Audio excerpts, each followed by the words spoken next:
Conversar com meu irmão querido, vereador na cidade de Porto Alegre, Coronel Ustra. Ustra, tá em casa, seja bem-vindo. É bom te ver de novo, Ustra.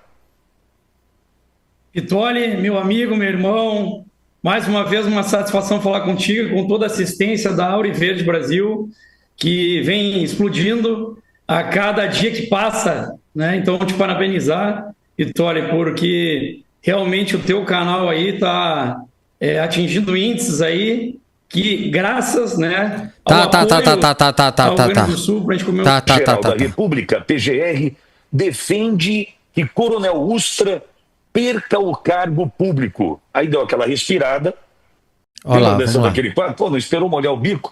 O João começa a trazer a manchete, Ustra, dizendo que a Procuradoria-Geral da República, PGR, defende que Coronel Ustra perca o cargo público. Aí deu aquela respirada.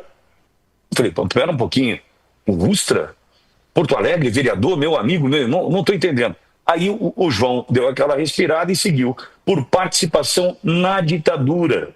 E aí o que a gente está tratando aqui é do teu tio querido, Carlos Alberto Brilhante.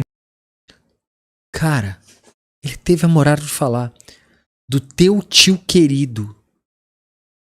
Torturador. Olha como o cara... Do teu tio querido. Gente, o cara foi eleito porque ele é sobrinho de um torturador. E o pessoal foi lá e votou. Brilhante Ustra. Mais um ataque agora por parte da PGR à história de quem, dentre outras coisas, não torturou Dilma, como Dilma insiste em mentir por aí, né, Ustra? Exato, Vitória. Vitória, só antes de começar, a gente está acompanhando as reportagens.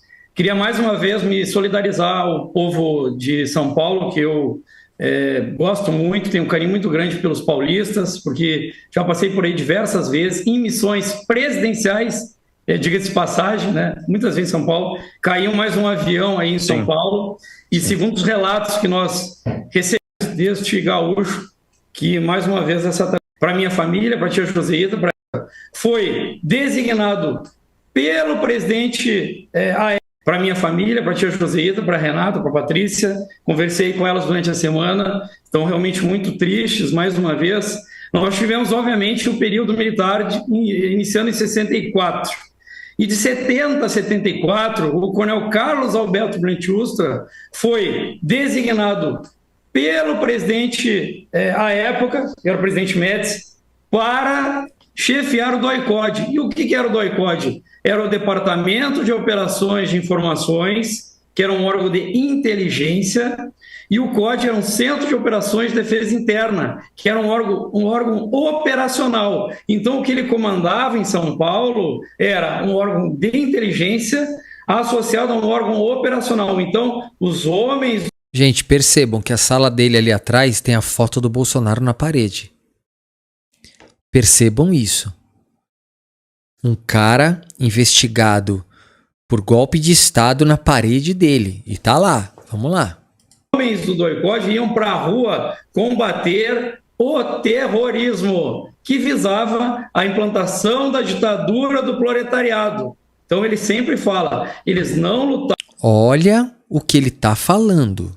Olha o que ele tá falando. Combater o terrorismo operacional. Então, o que ele comandava em São Paulo era um órgão de inteligência associado a um órgão operacional. Então, os homens do DOI-CODE iam para a rua combater o terrorismo, que visava a implantação da ditadura do proletariado.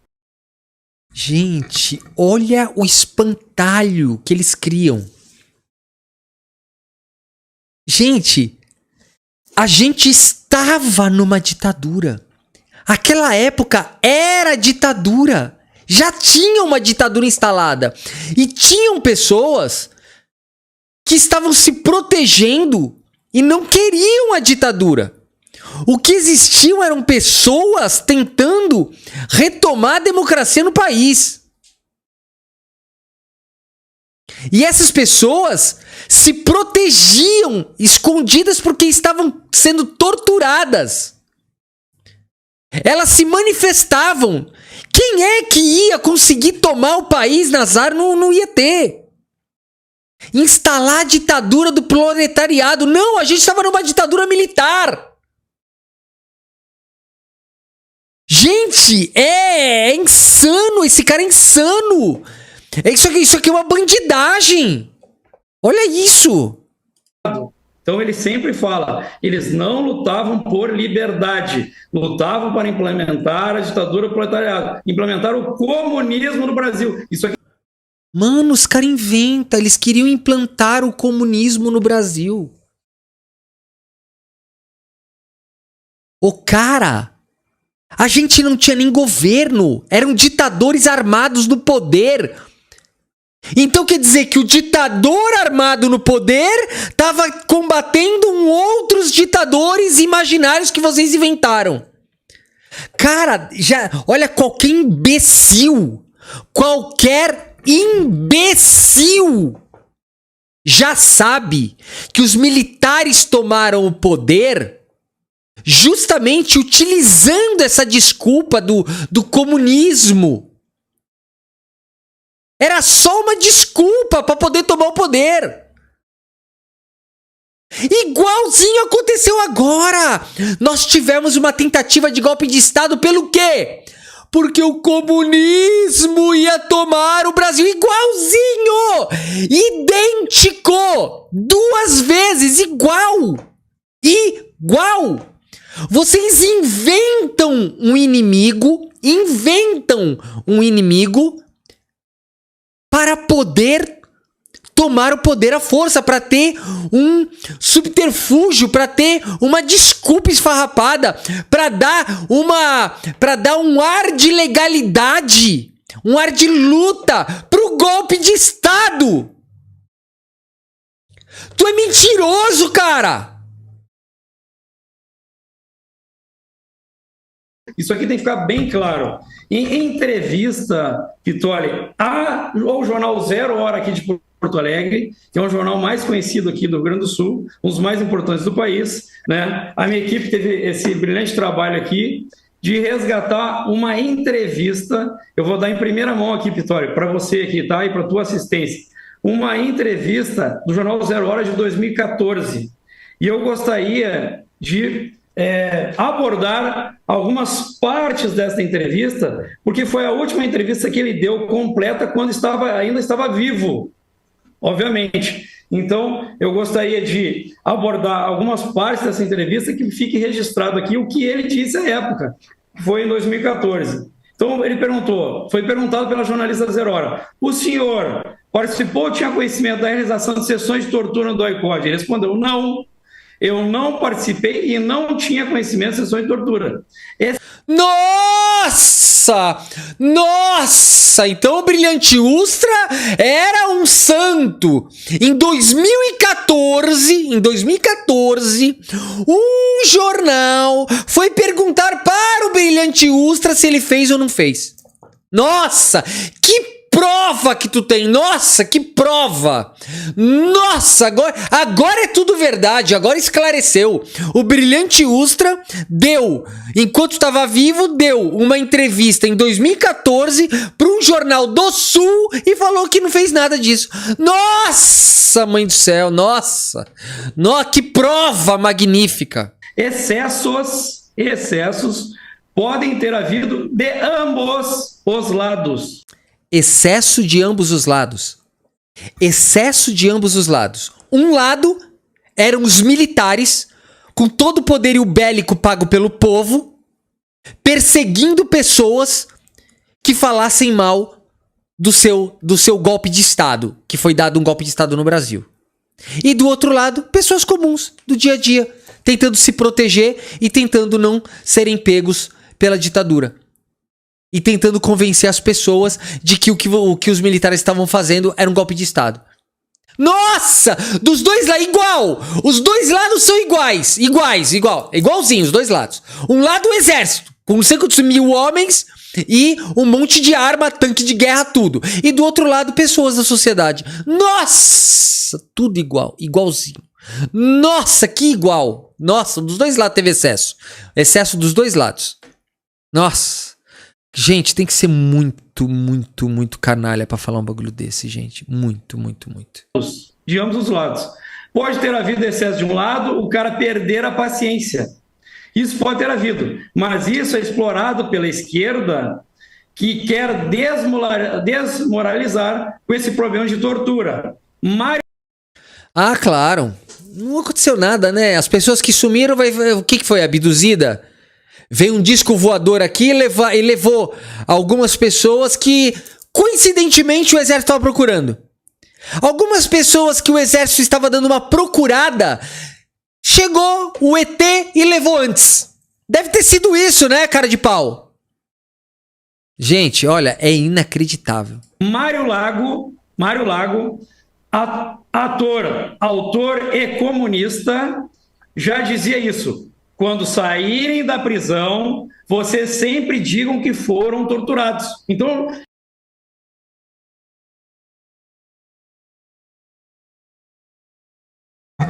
Ô, cara, deixa eu ver se tu entende direito uma coisa muito básica, cara. Porque, olha, é assim... Cara, olha, você não tem ideia do que eu tô sentindo aqui por dentro. Ô, cara, só da pessoa já estar presa num regime ditatorial, golpe de Estado, só da pessoa já estar presa porque um coronel ou um militar assim quiseram, isso já é a tortura. Eu acho que você tem um probleminha sério de cognição, probleminha sério. Se as pessoas nem quisessem falar sobre as reais torturas físicas, que todos sabem que aconteceu, eu vou falar aqui só da tortura psicológica, da perseguição. Só da tortura de uma pessoa ter que entrar numa cela com vocês tentando forçar uma delação que não ia acontecer. Porque eles não eram nada. Vocês querendo justificar a ditadura de vocês perseguindo pessoas. Cara, tu é muito cara de pau, tu é criminoso, cara. Tu é criminoso. Essa declaração é criminosa. Essa rádio é criminosa. Como assim? Não houve tortura. Só da pessoa ser perseguida por ditadores já é tortura. Se a pessoa entrou numa cela, já é tortura. Se a pessoa permaneceu por um segundo ou um mês dentro de uma cela da ditadura militar brasileira, já é ditadura, já é tortura. E depois a gente sabe que da cela tinha o cardápio das torturas. E, consequentemente, alguns não voltaram mais. E tu tá querendo justificar isso, criminoso. Você é criminoso. Já estava escrito, era escrito isso para eles e eles adotavam essa prática. Quando saírem da prisão, digam que foram torturados. Ele não consegue. Esse cara não consegue. Esse cara não consegue entender. Ele falou assim: quando saírem da prisão, digam que foram torturados. Ô, cara, a prisão já era a tortura! Vocês prendiam pessoas porque vocês queriam, sem devido processo legal, sem julgamento, sem investigação, sem direito de defesa, ignorante, bandido! Isso que você falou não tem nem sentido. Só a prisão. Olha como ele não consegue nem enxergar. Quando vocês saírem da prisão... Como assim prisão? Como assim prisão? Por que foram presos? Desde quando vocês tinham algum tipo de autoridade para prender alguém, seus golpistas? Vocês estão conseguindo enxergar que esse cara acha normal uma pessoa ter sido presa na ditadura? Vocês estão entendendo que pra ele é normal? Pô, quando sair da... Vocês estão entendendo? Bom, aí perguntado, que excesso pode ter ocorrido? Aí ele botou, se cometeu às vezes no ato da prisão, por ter sido, o cara reagia, brigava, havia luta corporal. Então ele já disse, por isso que acontecia. Perguntado. Por que será que haveria luta corporal? Porque o cara estava sendo preso injustamente? Sem nenhum indício de nada? Só porque o cara criticou um golpe de Estado que tem que ser criticado? Por que será que ninguém podia cantar nada, ninguém podia escrever nada? Era uma ditadura, cara. Você não tá entendendo que tudo que aconteceu na ditadura é ilegal? Tudo. Tudo. Qualquer coisa que aconteceu lá é ilegal. Tudo. Tudo é ilegal. Você não consegue perceber isso, cara? Você tem um probleminha? Você não lembra do Bolsonaro falando? Brilhante Ustra, o terror de Dilma Rousseff! Então não fez nada? O próprio Bolsonaro confirmou. Esse que tá o quadro aí do seu lado aí, ó. Ó, esse criminoso que tá com o quadro aí na sua parede, ele gritou, ele falou que Brilhante Ustra torturou Dilma Rousseff. Ele falou. O terror de Dilma Rousseff. Ele falou. E tu tem o quadro dele aí na parede. Agora tá negando? Mudou a história? Tá negando o que foi feito? É isso? O senhor é autor de 2 livros, Rompendo Silêncio e A Verdade Focada. E olha o que o jornalista perguntou à época, Pitoli. Quais foram os motivos que levaram um militar a se aventurar como escritor? Como se um militar não pudesse escrever um livro. Que absurdo. O que o militar não pode fazer é mentir. Como você tá fazendo aí. Você tá tentando reescrever a história de uma maneira tão patética, tão imbecil, tão burra, que qualquer pessoa que olha, uma pessoa que nem sabe o que aconteceu em 64 até 84, uma pessoa que nem sabe o que aconteceu, só pela lógica ela já vê que o que você tá falando é mentira. É ridículo. O próprio quadro do seu lado já te desmente. Ele falou. Brilhante Ustra, o terror de Dilma Rousseff. Esse cara que tá na parede aí, ele falou que tinha que morrer uns 30 mil. E inocente ia junto. Faz parte. Ele falou isso. Esse cara que tá na tua parede aí, ô ignorante, ele deu uma declaração numa entrevista dizendo: se eu fosse presidente eu daria golpe no mesmo dia, porque voto não adianta nada. Cara, tu é patético. Tu é patético. Eu espero que a justiça chegue até você. E chegue nesse Pitoli e nessa rádio também. Ô, Bispo, aí isso aqui eu preciso ler, Pitoli, tá? Para deixar registrado. Bem lembrado pela nossa amiga, pelo nosso amigo Rogério de Carvalho, lembrando que Bolsonaro disse que a ditadura matou pouco. Matou pouco. Claro. Não me aventurei como escritor, porque não sou escritor. O primeiro livro escrevi porque eu cheguei em casa e me deparei com um álbum que a minha esposa, Joseíta, que tu conhece bem, né, Vitória, tia Joseíta? Sim. Ela estava fazendo o álbum para as filhas, para a Patrícia e para a Renata. Depois que a Beth Mendes fez aquele escândalo, aquela farsa toda lá no aeroporto de Carrasco, em Montevidéu. Saiu em tudo que é jornal, 0 hora. Então teu tio convive durante toda a vida, até o final da vida, com a pecha de torturador, sendo que nunca foi torturador. Mano. Esse Pitoli o que esse Pitoli merece, gente? O que essa rádio... Gente, isso aí é uma concessão pública. Essa rádio tem concessão pública, concessão do Estado, dizendo que Brilhante Ustra nunca torturou ninguém. Porque a esquerda numa tentativa de reescrever ou escrever a história com a sua versão, como indicou Mário Lago, a orientação era: saia da cadeia e diga sempre que foi torturado. O Pitólio, na sua extrema ignorância, corrobora com o pensamento burro desse deputado aqui, ó. Acho que é deputado esse cara aqui agora, vereador, sei lá. Acho que ele é vereador de algum lugar.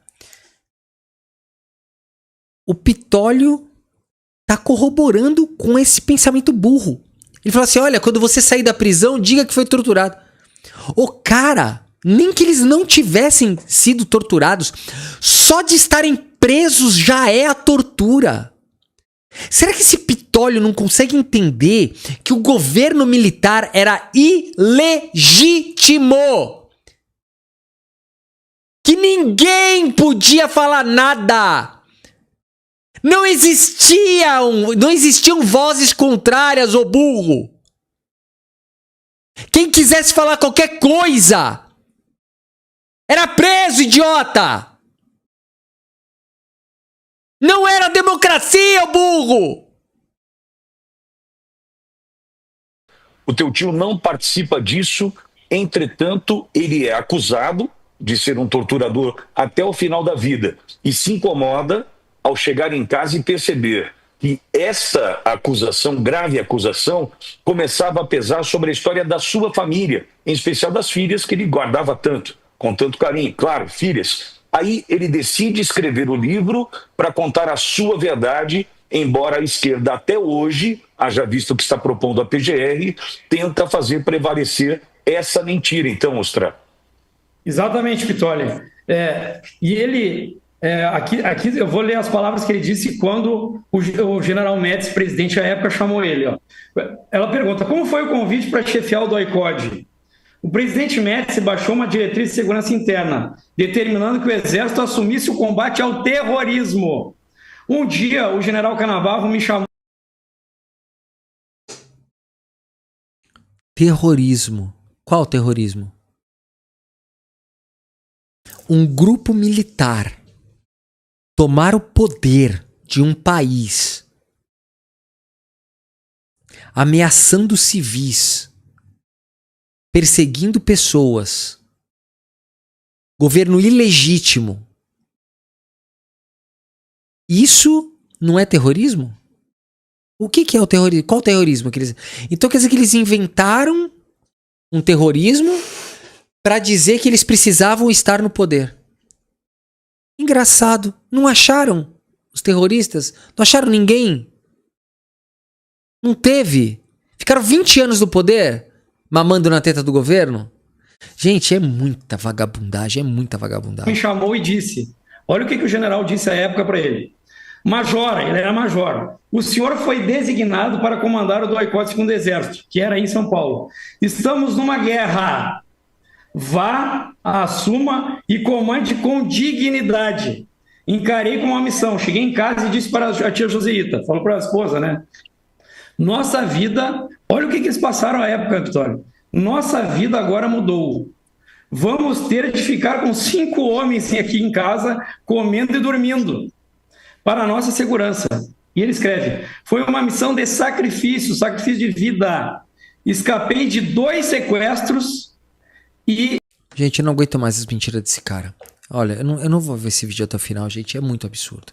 Eu acho que só o que eles falaram aqui já era suficiente para ter uma boa ação penal.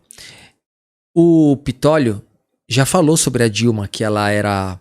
que ela já falou de Dilma, que ela era torturada, né? Ela era terrorista, assaltante de banco, aquele advogado. Vários vídeos eles falando que a Dilma era tudo. O que falta para tirar a concessão de rádio dessa rádio aí, tirar ela do ar? O que falta? Gente, isso aqui é inaceitável. Eu tô com o estômago embrulhado, eu não quero ver o resto. Esse cara aqui é vereador. Ele ganha dinheiro público. E tá aqui falando esse monte de bosta nessa rádio de bosta. Ah, gente, Eu não vou ver esse vídeo até o final não, gente. Tô estômago embrulhado, é muita mentira, gente. E nada acontece com esses caras, os caras estão no ar. O Pitólio tá fazendo essas atrocidades. O Pitólio já recebeu nesse programa aí todos os procurados pelo STF. Todos. Didi Red Pill, foragido. Tem espaço garantido nessa rádio. O que tá faltando, gente? Ei, Polícia Federal, Procuradoria, pelo amor de Deus, fecha essa rádio, acabou. Isso aqui é um tapa na cara da sociedade, pelo amor de Deus. Ah, tá louco. Chega.